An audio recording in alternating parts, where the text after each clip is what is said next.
There are people watching this tonight who feel a thing when the house goes quiet. It comes after the last light is off and everyone who is going to call has already called.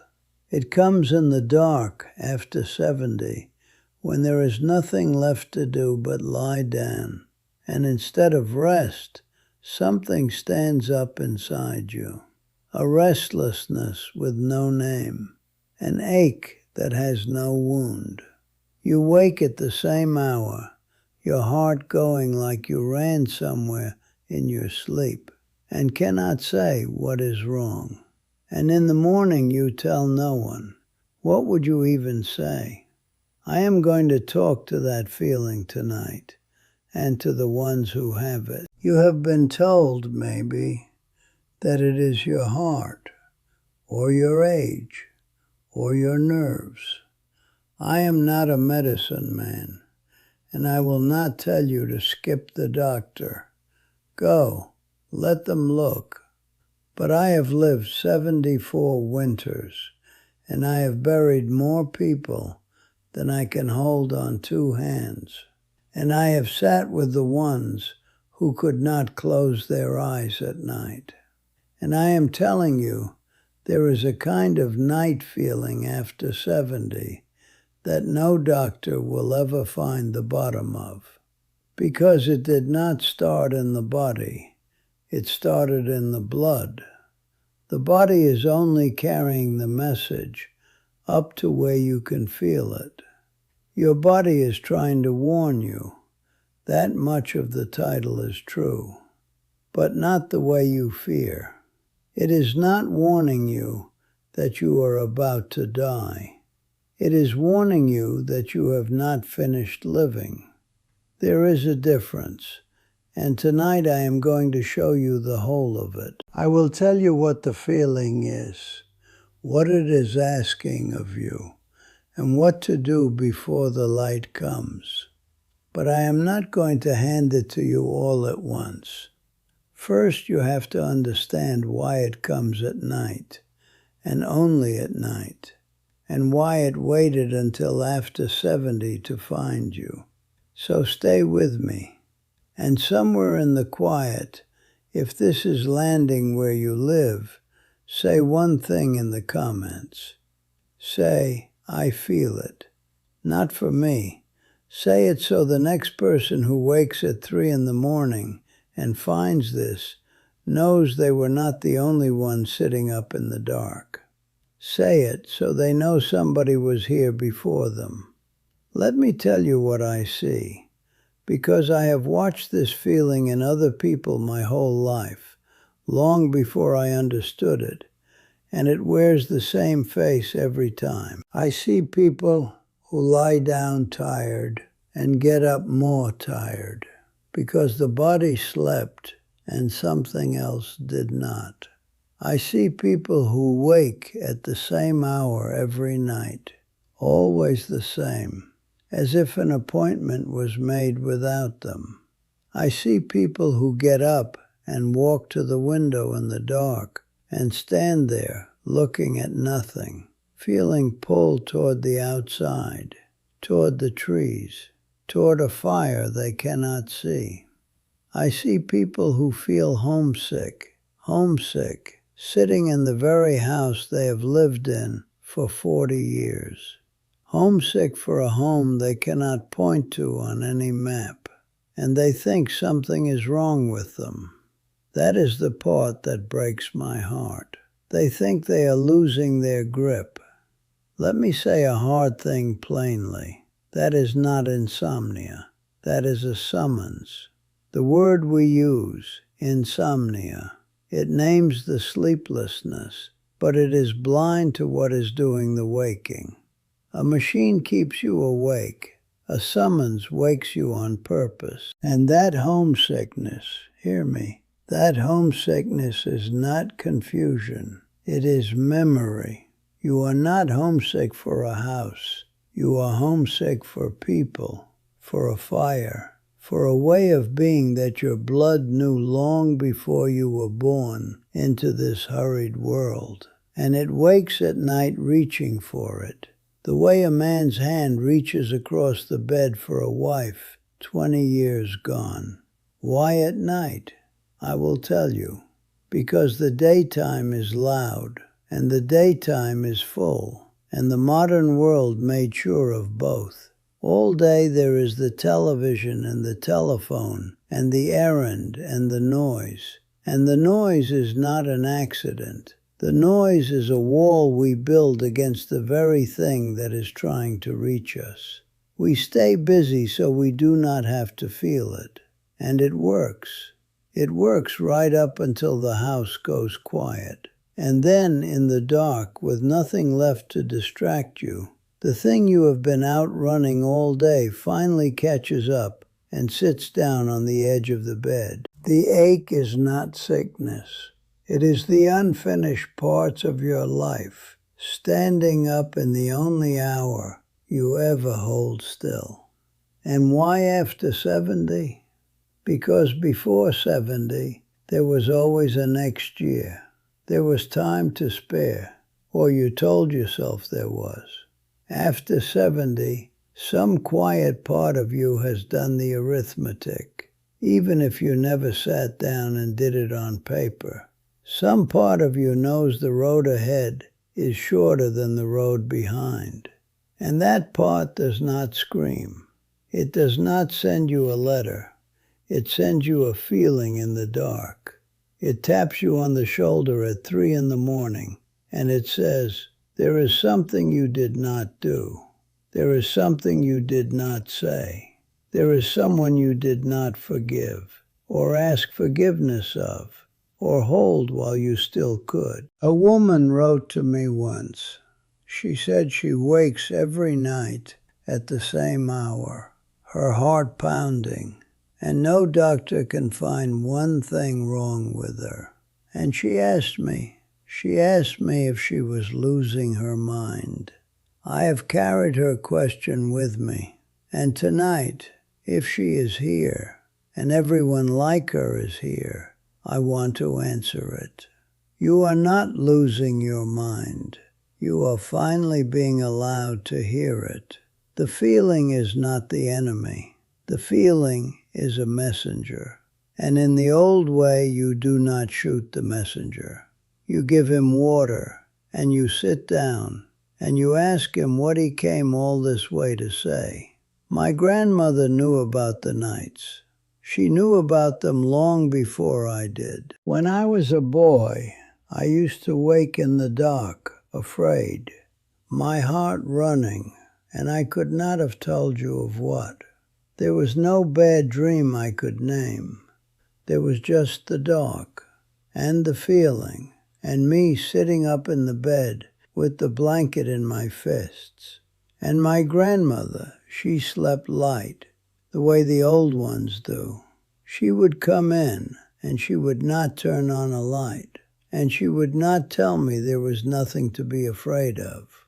She never once told me that, because she did not lie, not even to comfort a child. She would sit on the edge of the bed, and she would put her hand flat on my chest, over the running heart, and she would say this.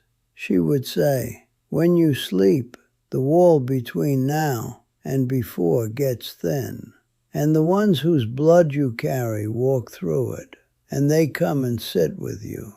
She said the night is not empty. She said the night is crowded. She said the reason you wake is that someone came close. I was a boy. It should have frightened me more. It did the opposite.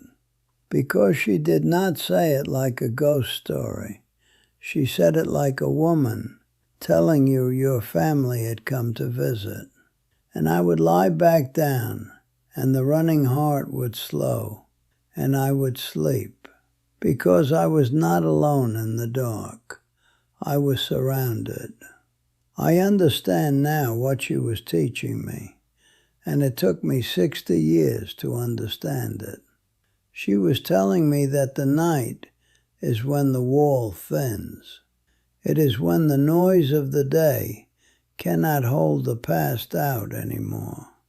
It is when the ones who came before, and everything you carry from them, the said and the unsaid, the finished and the unfinished, can finally get close enough to touch you. Now I am going to give you the picture my grandfather gave me, because you will need it to understand the rest. He talked about a person's life as a river. He said a life is meant to move, to run, to carry, to feed the ground it passes, to go somewhere it has never been. That is a river. That is a life still being lived. But he said something can happen to a river. He said a river that stops to look back at the ground it already crossed. A river that pulls up around one place and will not leave it. That river becomes a pond, and a pond does not go anywhere. A pond sits, and what sits over time goes still and goes stagnant and starts to smell of the thing it used to be. Regret does that to a person. Regret turns a river into a pond. And here is the cruel part. The part you already know if you have felt these nights. The pond is quietest in the daytime, when the wind of your busy life keeps the surface moving. It is at night, when everything goes still, that you smell the water. That is the ache. That is the thing that wakes you. It is the smell of a life that stopped moving, reaching you in the 1 hour it cannot be hidden. So the warning your body is sending is not about your heart. It is about your river. It is telling you the water has stopped, and it is not too late to make it move again, but it is later than it was. Let me tell you about some people I have known.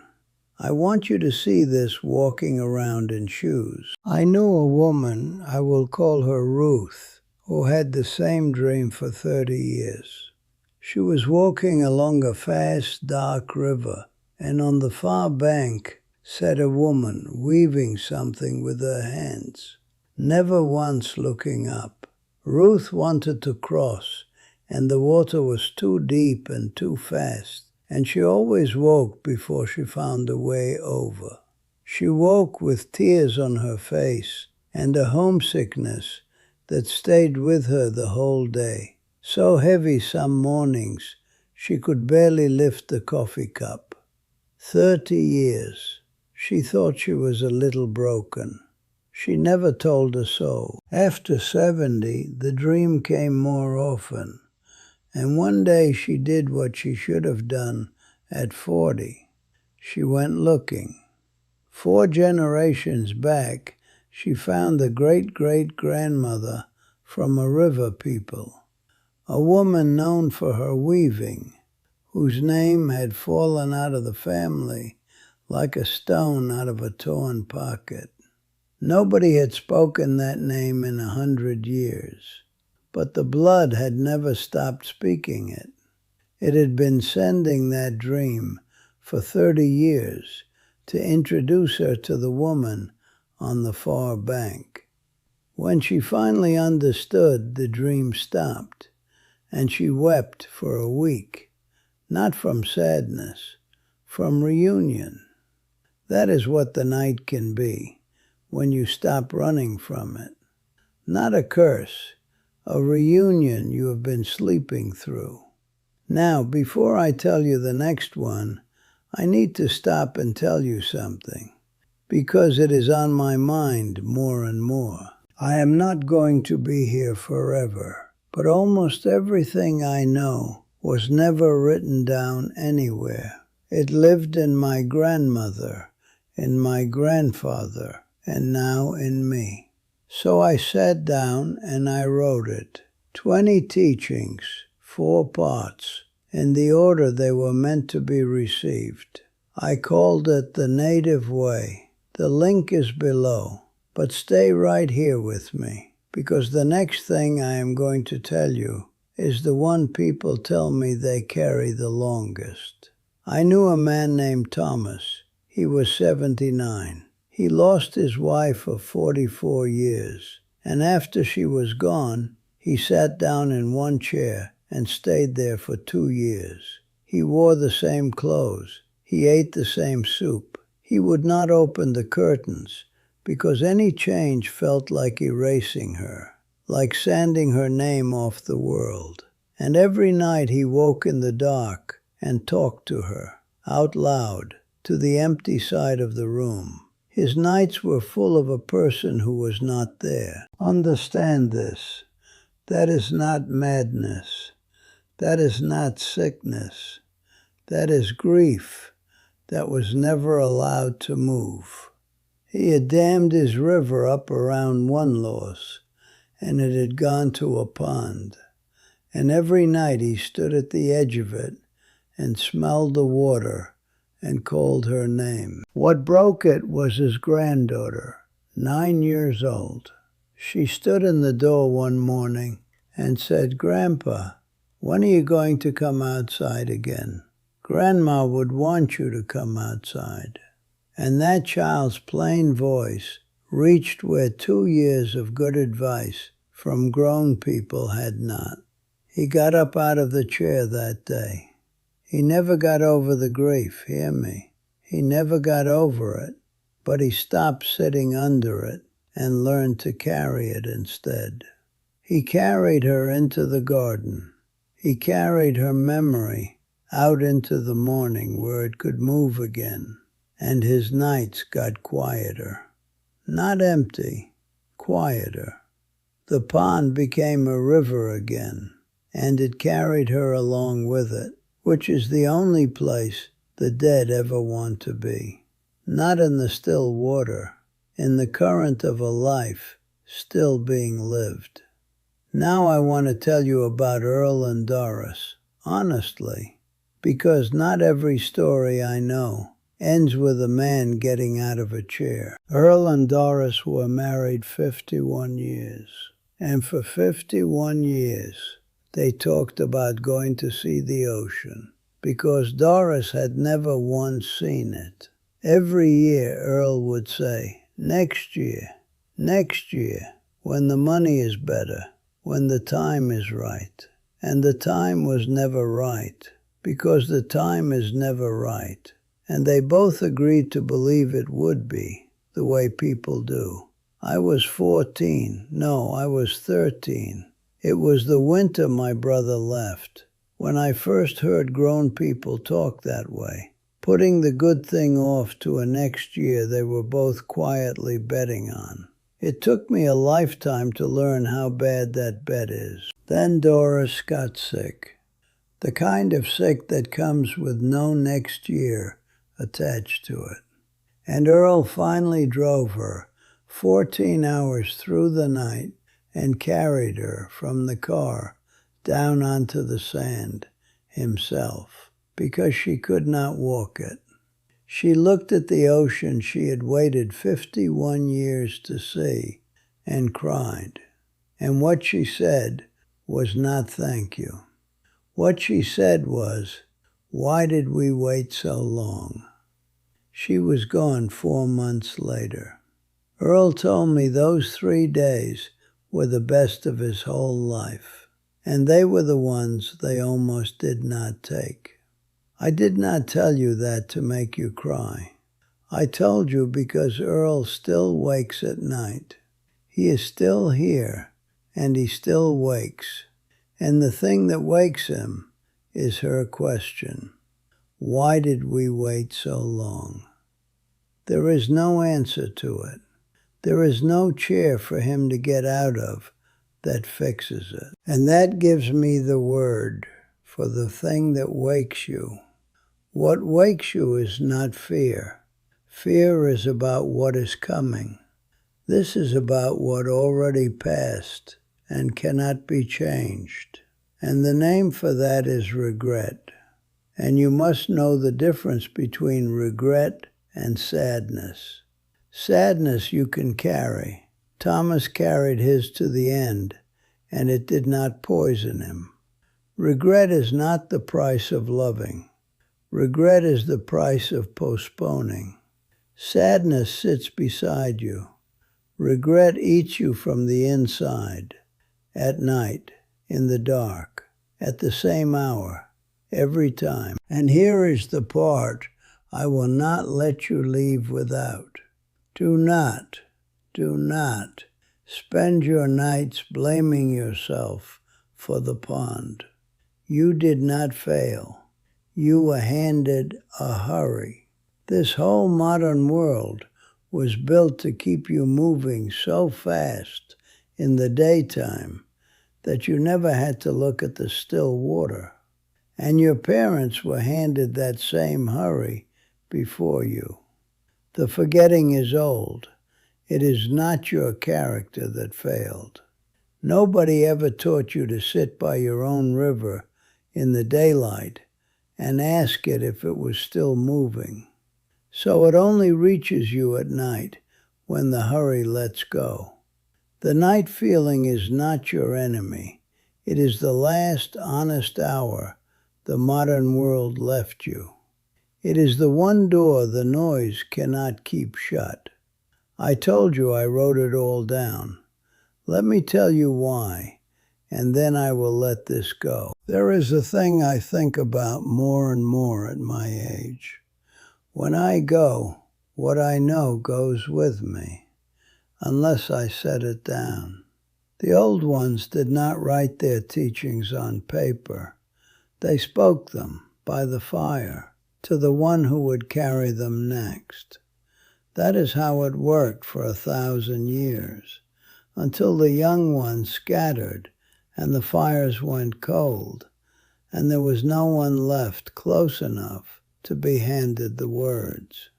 So I sat down and I wrote it. 20 teachings in 4 parts, in the order they were meant to be received, the way I would say them to you if you were sitting here with me.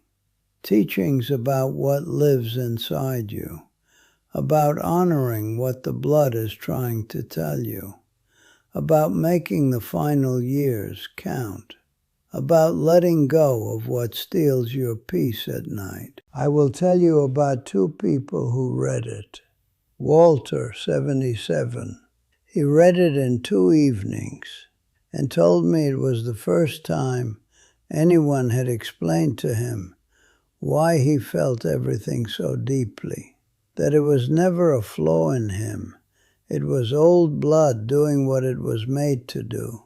He started keeping an evening fire again, the way his grandmother had, and his nights went soft for the first time in years. And Pearl, 81, she lost a son a long time ago, and for years she could not say his name out loud. It was her pond, the still place she circled every night. After the teaching on grief and the fire, she stood at her kitchen sink and said his name 3 times out loud, and then made his favorite dinner for the first time since he passed. She said the kitchen did not feel haunted after that. It felt visited. It is not a fancy thing. It is an old man's teachings written down. But it costs less than 1 dinner you will not remember eating. And I made it that way on purpose, so the price would never be the reason somebody went without it. The link is in the description. It is there if you want it. That is all I will say about it. Now, before I let you go, come back to the fire with me for 1 more minute. I told you a life is a river, and I told you what a pond is. And I want to leave you standing at the edge of your own water. You are not a pond. Hear me. You were a river once. You ran. You carried. You fed the ground you crossed. You went to places you had never been. And somewhere along the way you stopped to look back at some ground you could not change. And the water pooled, and it went still. And now at night you stand at the edge of it, and you smell what your life used to be. But a pond is only a river that forgot it was allowed to move. The water is still yours. The current is not gone. It is waiting. So this is for you, the one of you lying awake right now, or the one of you who will lie awake tonight at the same hour with the heart going and the ache with no wound. Listen to me. The feeling is not here to frighten you. It came all this way to tell you the truth nobody else will say plainly. The time is short and something is not finished, and you still have hands to finish it with. So tomorrow, in the daylight, while the wall is thick again and you are brave, go and do the undone thing. Say the unsaid word. Make the call. Take the drive. See the ocean. Say the name. Forgive the person, or forgive yourself. Do not wait for a next year you are only betting on. Get the river moving again, and I promise you, the nights get quieter. Not empty. The old ones still come close when the wall goes thin, but they come to sit with you, not to accuse you. That is the whole difference, and it is yours to make. My grandfather used to leave the door open a crack on the coldest nights, just to hear the river running out there in the dark. He never said why. I think now that he wanted to be sure it was still moving. I light a fire every evening, the way my grandmother did, even in summer, even when the house is warm, because she taught me you do not let it go out. And the river out there still runs the way it always has, freezing at the edges in the fall, not stopping to look back at anything. If what you heard tonight stayed with you, the teachings are there. The Native Way, 20 teachings, 100 pages, written the way I would speak to you if we were sitting together at this fire. Now I want to hear from you. Tell me in the comments, what is the hour you wake? And what is the one unfinished thing that stands up in you when you do? Say it plainly. I read every comment. And if this is the kind of conversation you have been looking for, subscribe to this channel. We are not collecting viewers here. We are collecting people who remember. Come back next week. I am not done teaching yet.